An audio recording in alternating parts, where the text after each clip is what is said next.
প্রধানমন্ত্রীর কুরুচিকর ছবি প্রদর্শনের অভিযোগ অভিনেত্রী শ্রীলেখা মিত্রর বিরুদ্ধে একাধিক থানায় অভিযোগ দায়ের করল বিজেপির নেতাকর্মীরা। অভিনেত্রী শ্রীলেখা মিত্রকে অবিলম্বে গ্রেফতারের দাবি, আর গ্রেফতারি না হলে আন্দোলনের হুঁশিয়ারি। নিট প্রশ্ন ফাঁস কাণ্ডে প্রধানমন্ত্রীকে অসম্মান করা হয়েছে বলে অভিযোগ। আনন্দপুর থানায় অভিযোগ বিজেপি নেত্রী কেয়া ঘোষের। অভিযোগ বিধাননগর সাইবার ক্রাইম থানাতেও।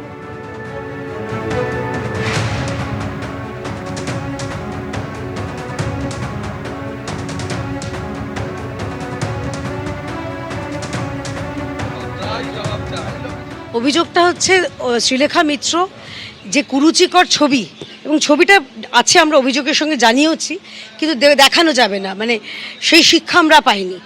সেই ছবি উনি ওপেন প্ল্যাটফর্মে প্রতিবাদের নামে এই বাদরামিগুলো উনি করেছেন, এবং তাকে গ্রেপ্তারের দাবি জানিয়ে আজকে আমাদের এফআইআর, এবং সোজাসুজি এফআইআর করেছি।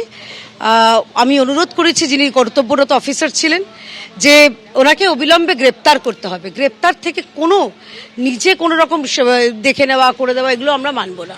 এখানে একজন অভিনেত্রী শ্রীলেখা মিত্র, তিনি প্রধানমন্ত্রীর একটা অমর্যাদাকর, আপত্তিকর, কুরুচিপূর্ণ ছবি নিয়ে তিনি দাঁড়িয়ে সেই প্রতিবাদের মঞ্চে সামিল হয়েছেন। তা কলাকুশলীরা অবশ্যই প্রতিবাদ করবেন, প্রতিবাদের এটা সাংবিধানিক অধিকার, কিন্তু সেই সংবিধানকে মান্যতা না দিয়ে যেখানে ভারতবর্ষের একজন যশস্বী প্রধানমন্ত্রী সাংবিধানিক একটা বড় দায়িত্বে আছেন, সেখানে তার ছবি নিয়ে একটা কুরুচিপূর্ণ, অমর্যাদাকর, আপত্তিকর, দৃষ্টিকটু একটা ছবি নিয়ে যদি একজন অভিনেত্রী দাঁড়িয়ে থাকেন, সেই ক্ষেত্রে আমাদের একটা অভিযোগ থাকেই, এবং এটা নিয়ে আমরা বিধাননগর সাইবার পিএসএ একটা অভিযোগ করলাম। এরকম একটা ছবি, ওটা দেখে মজা লেগেছে।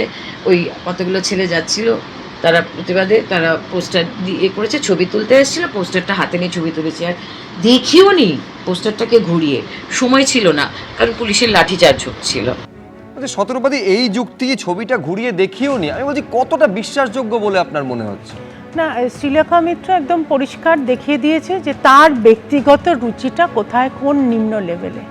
আজকে মাননীয় প্রধানমন্ত্রী আমাদের নেতা তো বটেই, সেই জন্য আমাদের ব্যক্তিগতভাবে একটা মনের ভেতর আঘাত লাগে, কিন্তু সে তো দেশের নেতা, বিশ্ববরেণ্য নেতা। তাকে দেখে সারা পৃথিবীর লোকজন উঠে, অন্যান্য নেতারা উঠে দাঁড়ায়। তার বিরুদ্ধে এরম একটা ছবি সে যেই তৈরি করে থাকুক, শ্রীলেখা মিত্র লজিক অনুযায়ী আমি তো দুটোর কথার মধ্যে মিল পাচ্ছি না, ওনাকে দেখেইনি, অথচ আবার বলছে যে না দেখে মজা লেগেছিল। তো এটা কি, একজন এত বড় সিনিয়র অ্যাক্ট্রেস যে এতগুলো মুভিতে কাজ করেছে বা কাজ করবে হয়তো ভবিষ্যতে, she is some kind of N influencer, এবং সে যদি এই ধরনের একটা নোংরা কুরুচিকর ছবি যদি তুলে ধরে, তার সেইটুকু বোধ বুদ্ধি নেই যে এটা আরও কতজনকে ইনফ্লুয়েন্স করতে পারে, যে তার মানে সে সেটাকে সায় দিচ্ছে। তো এইখানেই আমাদের মানে এটা ভীষণ ইমোশনালি আঘাত লাগার জায়গা। একটা ডিপ স্টেট এর সঙ্গে ডার্ক হিউমার কোন লেভেলে নামতে পারে, সেটা শ্রীলেখা মিত্র পুরো পরিষ্কার দেখিয়ে দিল। এবিপি আনন্দ, এগিয়ে থাকে, এগিয়ে রাখে।